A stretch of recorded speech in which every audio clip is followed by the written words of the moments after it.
Boa noite, entrando no ar mais uma edição do seu Bunker Podcast, aqui pelo Bunker da Cultura Web Rádio e TV.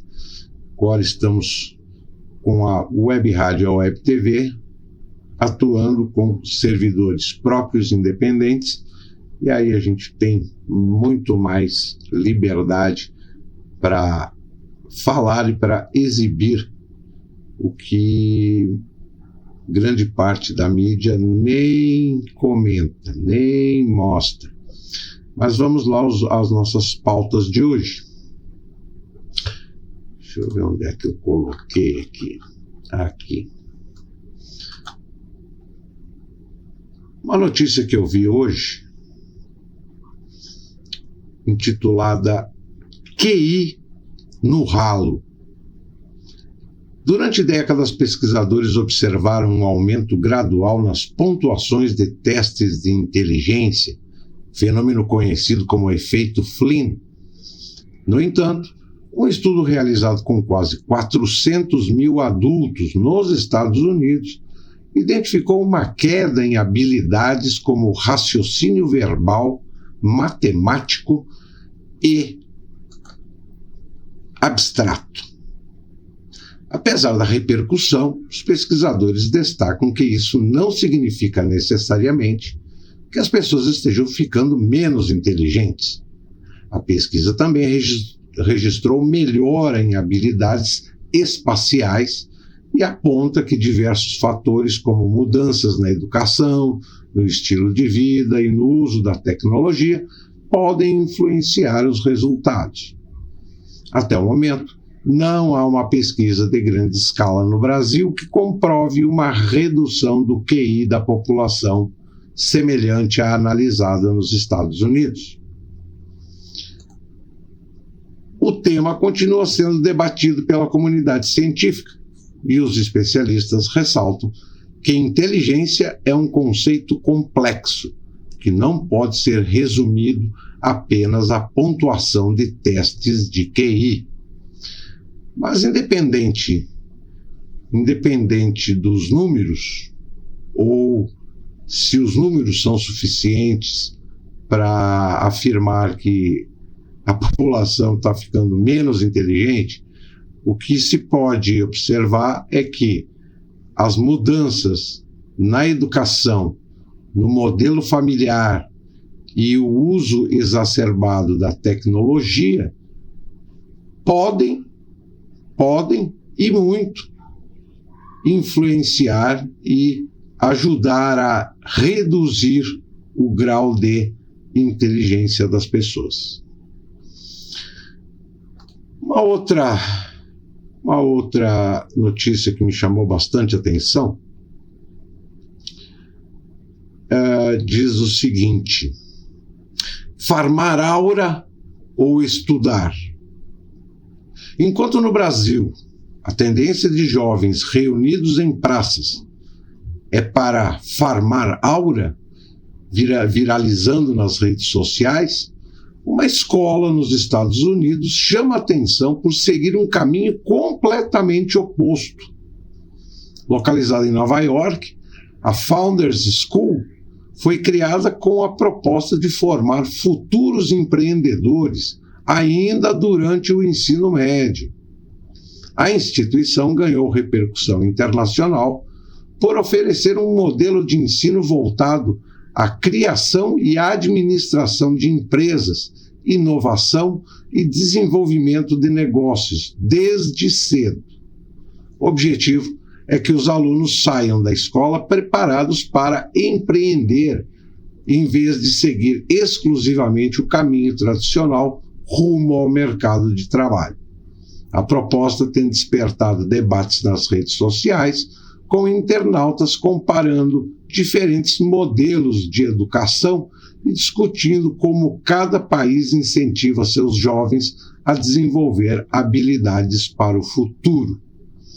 Então, nós temos aí não só os Estados Unidos, mas alguns países europeus que não se renderam aos modernismos do ensino, continuam com uma qualidade de preparo de seus alunos bastante positivo, enquanto que em outros países, inclusive o Brasil, se rendeu aos modernismos e às pedagogias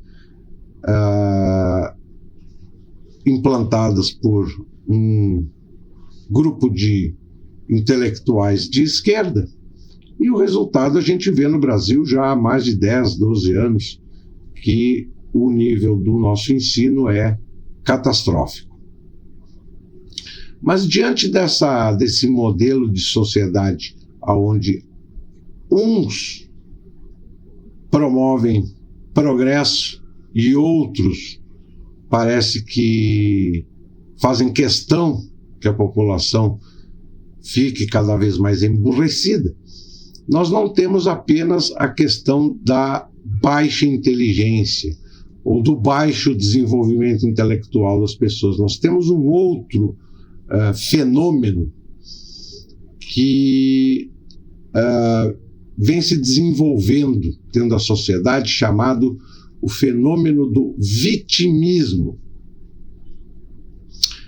O padrão de sucesso mudou ao longo do tempo, mas quase sempre preservou a mesma lógica.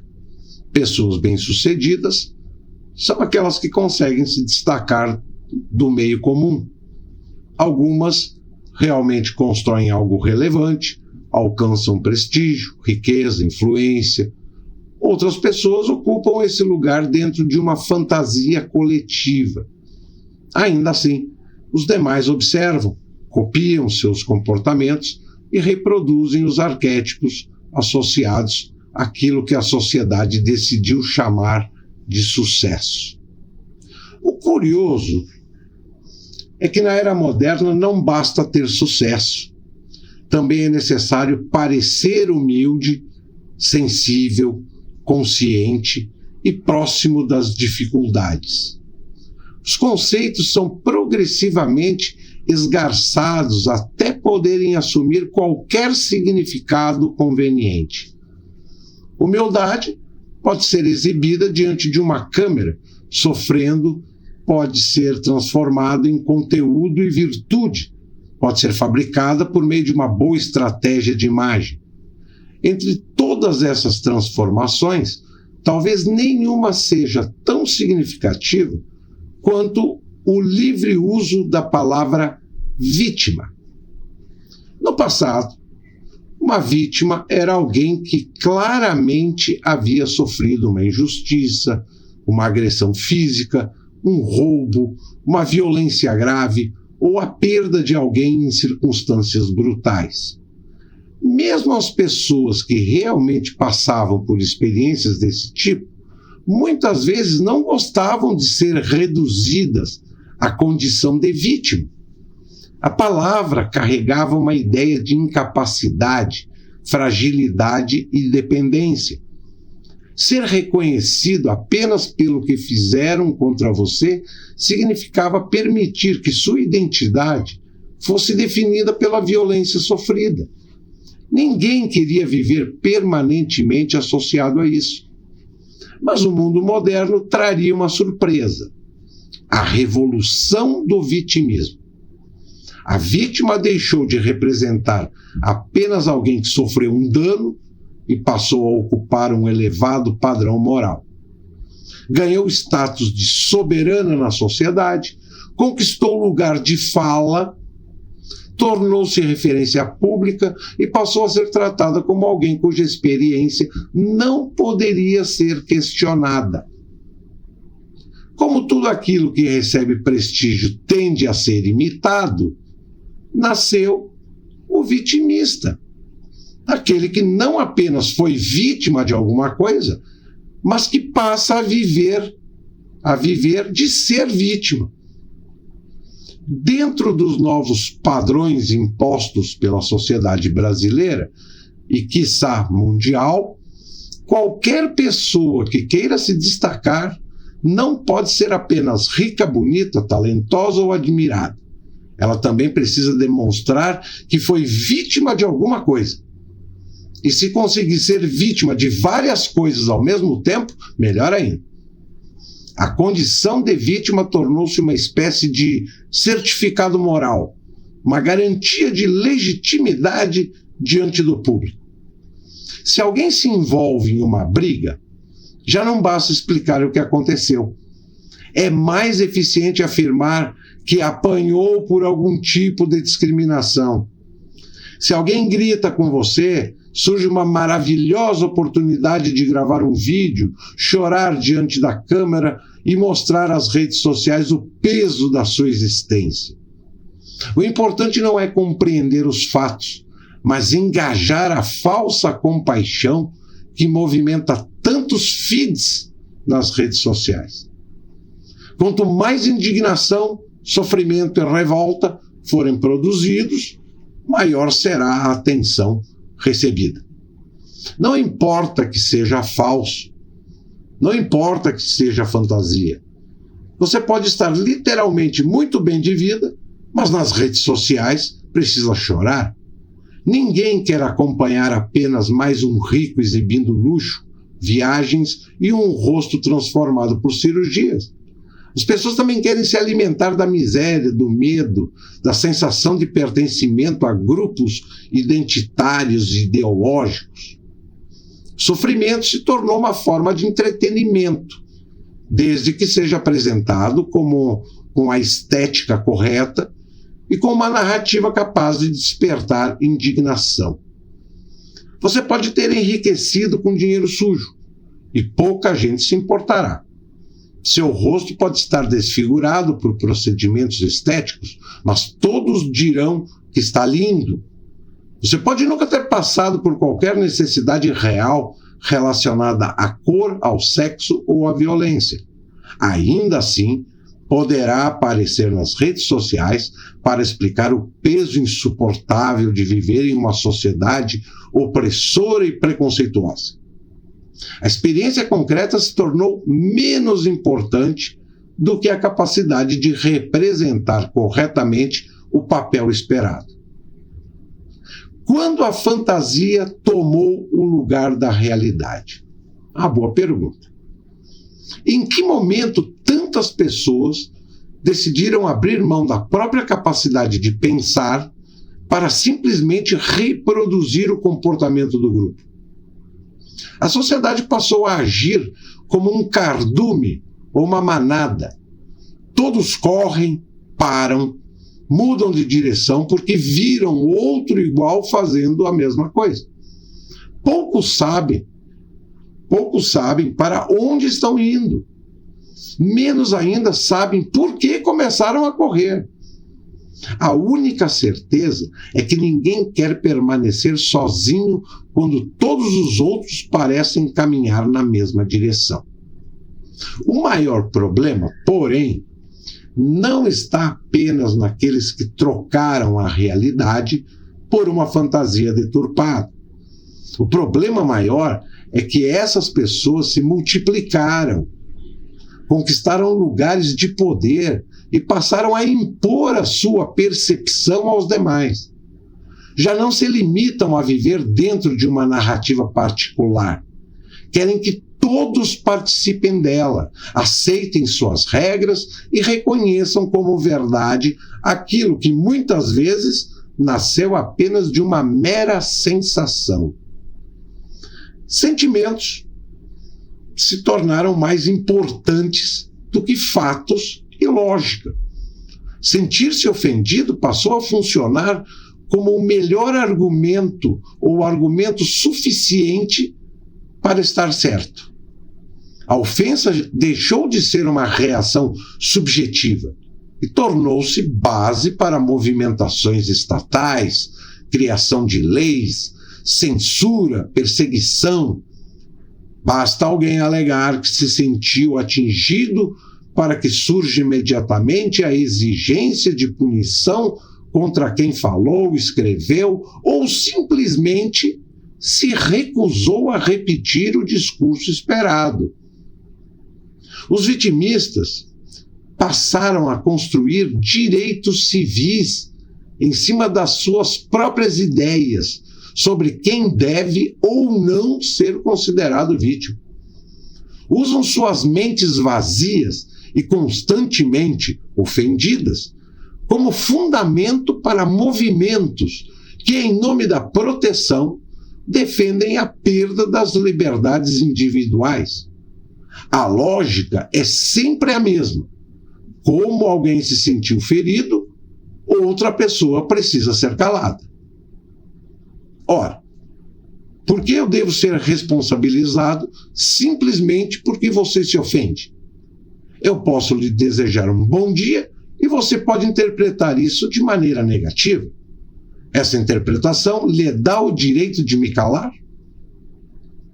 Uma parcela cada vez mais significativa da sociedade acredita que sim.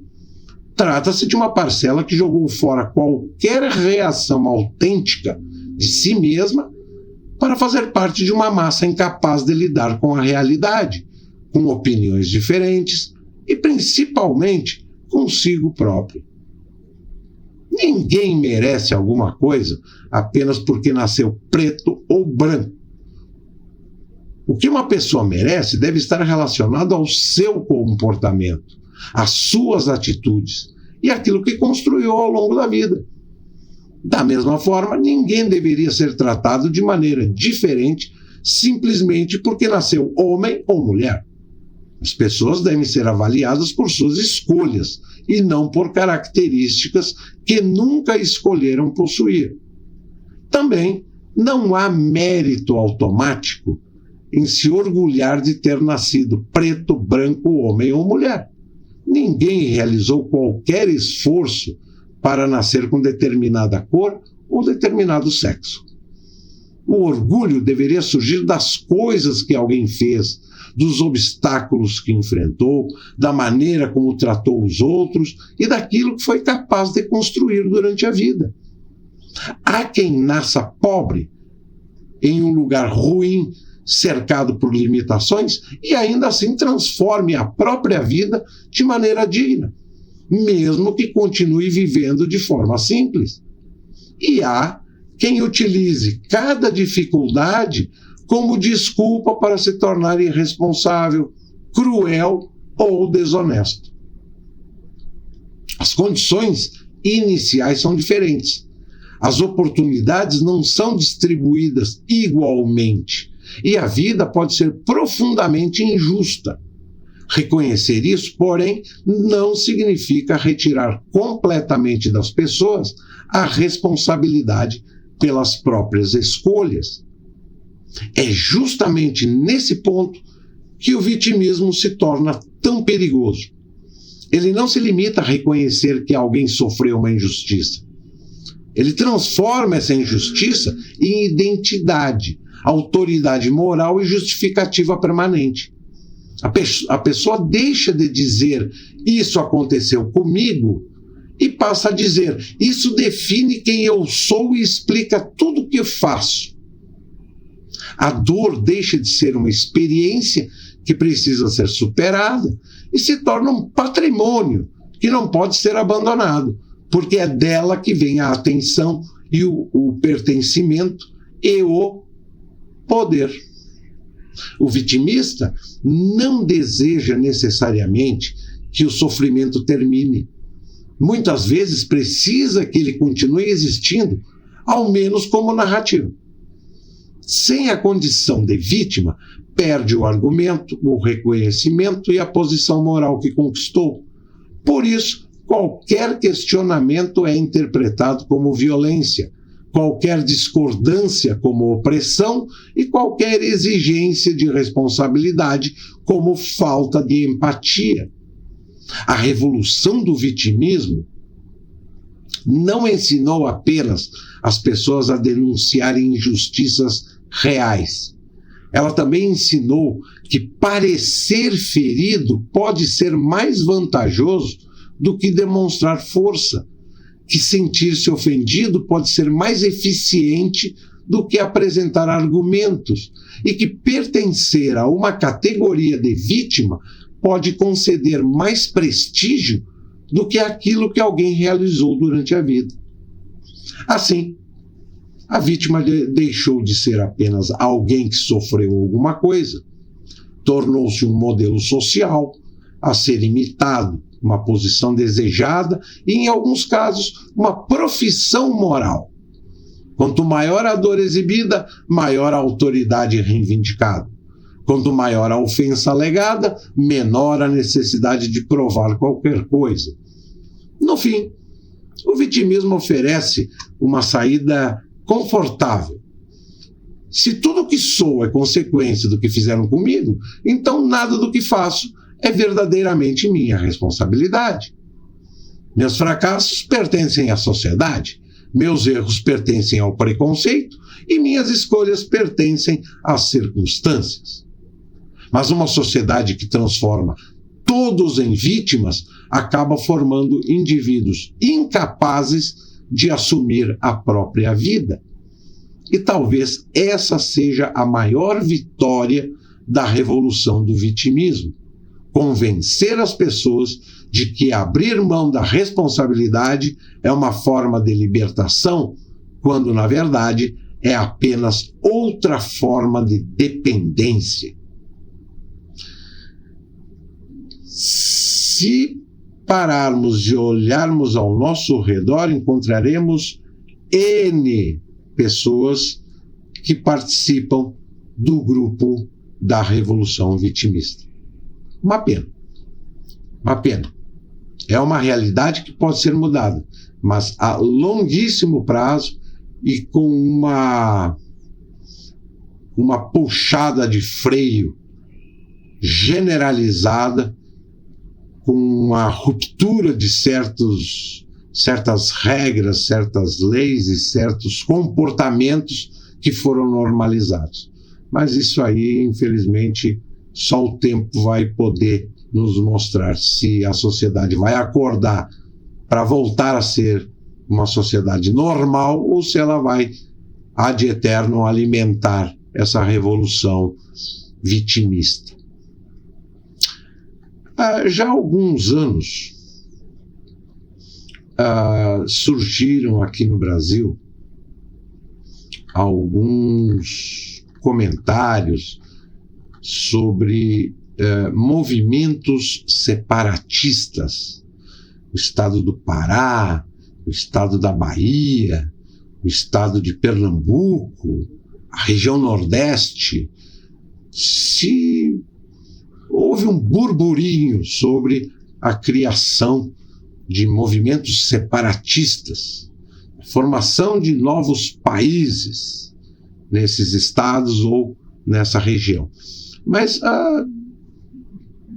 nesse contexto de formação de movimento separatista, um que se mantém vivo, atuante em termos nas redes sociais, pequenos grupos de conversa, de debate, é um movimento separatista criado na região sul do Brasil. Só que eu acompanho esse grupo, esse movimento separatista da região sul, que eles querem formar um novo país, Paraná, Santa Catarina e Rio Grande do Sul. Só que ao longo de 10, 12 anos que eu acompanho eles querem alimentar a tese separatista respeitando a Constituição Federal ou respeitando o modelo político que é contrário a qualquer movimento separatista.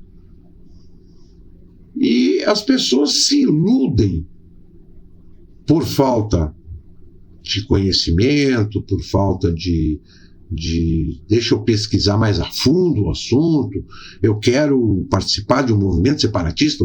O que eu preciso saber para participar de um movimento separatista? O que o separatismo vai trazer de bom para mim e para o meu estado, para a minha região? Né? O separatismo é um tema que envolve uma tensão clássica entre unidade nacional, né, o modelo democrático, que o país pratica, e a autodeterminação regional. Essa autodeterminação regional, ela é formada principalmente pelo modelo de cultura, de hábitos, de costumes que aquela população que habita aquela região pratica. Nós temos vários modelos de autodeterminação regional. A autodeterminação regional da região sul é diferente da autodeterminação regional do Nordeste, que é diferente da do Norte, que é diferente da do Sudeste. Porque o Brasil foi um país colonizado por N nacionalidades, N culturas, com N modelos de pensamento, de cultura, de hábitos. Né? Não foi formada uma unidade no Brasil. Esses grupos eles se concentraram em regiões e cada região ficou com uma autodeterminação diferenciada da outra. Uma observação conceitual que precisa ser lembrado quando se fala em movimento separatista: o Brasil é oficialmente uma república federativa democrática, com uma economia de mercado e forte presença do Estado em diversas áreas. Bem, o que nós podemos afirmar de fonte segura é que essa parte da forte presença do Estado em diversas áreas não tem nada a ver com democracia. Tem a ver com social-democracia, que é uma vertente política oriunda do marxismo. Então eu mantenho a democracia, eu mantenho o capitalismo, mas esse capitalismo vai alimentar a minha máquina em prol do meu modelo socialista de Estado. Por isso que no Brasil a gente não pode afirmar que somos um país socialista. Dentro de um país democrático, um movimento separatista é uma corrente política que defende que uma determinada região deixe de fazer parte do Estado existente e forme um novo país. Motivos que costumam gerar movimentos separatistas. Questões econômicas. Regiões mais ricas podem argumentar que contribuem mais em impostos do que recebem em investimentos. Um exemplo histórico: os movimentos no sul do Brasil frequentemente usam esse argumento porque, historicamente, a região sul sempre mandou mais dinheiro para o governo central e recebeu muito menos em investimentos, desde a época lá da Revolução Farroupilha. Identidade cultural. Diferenças de idioma, de costumes, de história, de tradições, podem alimentar sentimentos de pertencimento regional. Povos com forte identidade própria em várias partes do mundo.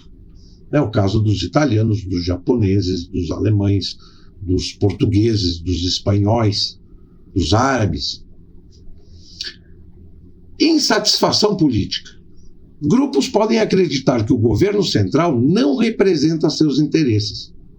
Isso pode acontecer tanto em países capitalistas quanto em países socialistas. E a centralização do poder. Quando uma região sente que decisões importantes são tomadas longe de sua realidade local, pode surgir uma defesa de maior autonomia ou independência. Em um sistema socialista democrático, como temos no Brasil, a questão teria uma característica particular. Modelos socialistas democráticos geralmente defendem uma maior igualdade econômica e planejamento estatal, mas, ao mesmo tempo, podem enfrentar o desafio de equilibrar unidade nacional e distribuição de recursos, autonomia regional e controle central, interesses locais e objetivos coletivos. Historicamente, países socialistas tiveram grandes dificuldades com separatismos, porque muitos adotaram estruturas muito centralizadas. O melhor exemplo é o da União Soviética, né? No caso brasileiro, a Constituição de 88 estabelece que a República Federativa do Brasil é indissolúvel, ou seja, juridicamente não prevê a separação de estados brasileiros para a criação de novos países. Ou seja, qualquer movimento separatista, por mais que ele tenha argumentos fortes e sólidos, fundamentados, ele não vai conseguir separar o território se não for através de uma revolução armada. Juridicamente, democraticamente falando, não tem separação. Portanto, movimentos separatistas brasileiros existem como manifestações políticas e culturais, mas não possuem um caminho constitucional para realizar uma separação unilateral.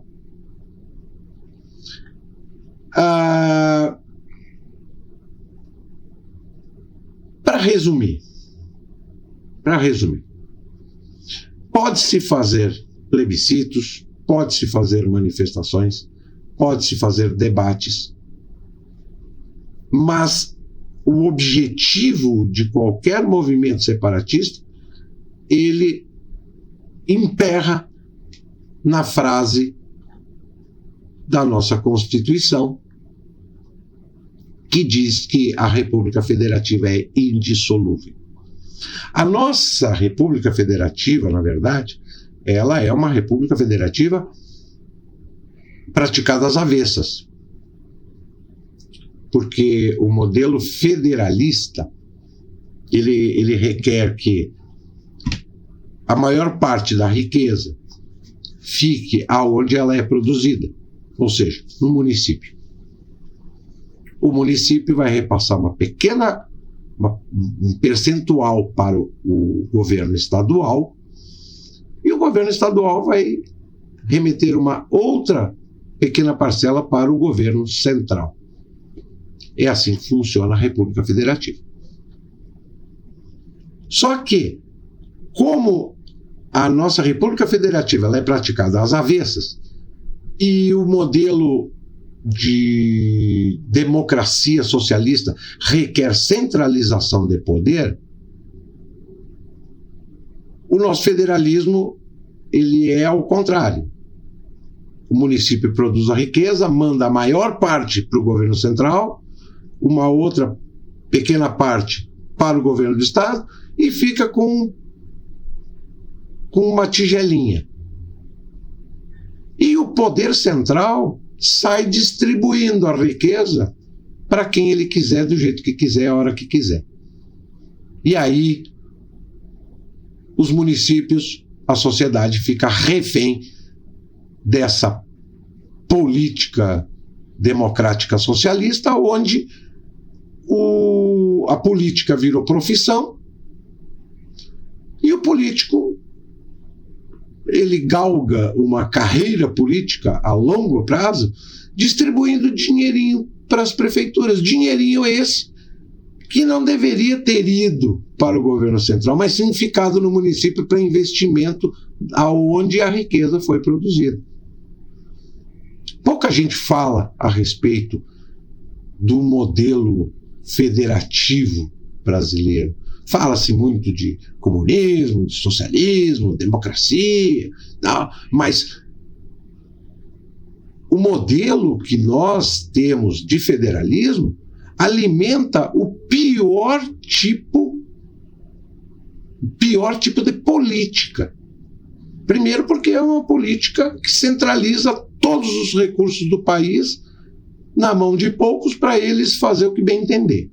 E segundo, cria uma classe política sem capacidade de legislar, sem capacidade nenhuma, aonde o cara entra na política já pensando em fazer carreira, em viver pendurado nas tetas do Estado, com um bom salário mensal, né, fazendo caixinha sempre para tentar uma reeleição, né, e temos vários exemplos na nossa política. Quantos aí fizeram carreira, começaram na vereança e depois chegaram em Brasília e ainda ficaram mais 10, 20 anos, 30 anos como deputado, senador. Então, o nosso modelo de República Federativa, ele é errado. Agora, alimentar a ideia de movimento separatista querendo separar Estado e região, como ocorreu há algum tempo no estado do Pará, na Bahia, Pernambuco, região Nordeste e a própria região Sul, através da diplomacia, da constitucionalidade, utilizando o juridiquês, é sonhar acordado. O Bunker Podcast de hoje fica por aqui e eu volto na próxima quarta-feira com novos temas aí para a gente esclarecer e para a gente ter conhecimento. Uma boa noite a todos e até a próxima.